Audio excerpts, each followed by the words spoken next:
Audiard par Audiard, la mémoire du cinéma français. Alors, c'est le 25e anniversaire de sa mort.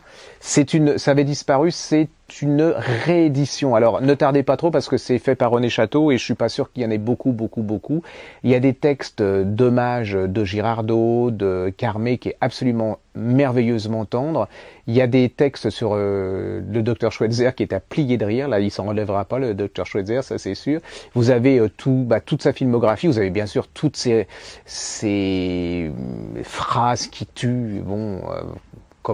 C'est tout Audiard. Hein. C'est une merveille et je crois que tout Français qui se respecte devrait lire ça. C'est-à-dire qu'il y a franchement, ne serait-ce que dans une seule phrase de Audiard, plus d'idées que dans toutes les œuvres de Bernard-Henri Lévy. Alors voilà, et je ne parlerai pas de Marc Lévy parce que bon.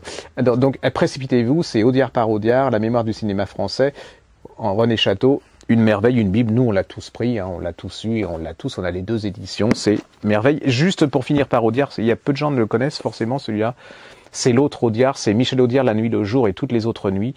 C'est un des livres qu'il a écrit après la mort de son fils, et là vous allez découvrir un Audiard bouleversant, un Audiard pas triste mais mélancolique, un troublé, un sentimental. C'est un très beau livre sur Paris, sur les gens, sur un Paris qui a disparu, sur une façon de voir les autres, de voir le monde. C'est vraiment un beau livre et c'est un peu dommage qu'il soit mort parce que je pense qu'il aurait continué dans cette veine et on aurait eu des très belles choses. C'est chez De Noël, hein, c'est La nuit, le jour et toutes les autres nuits de Michel Audiard. Ah, allez-y.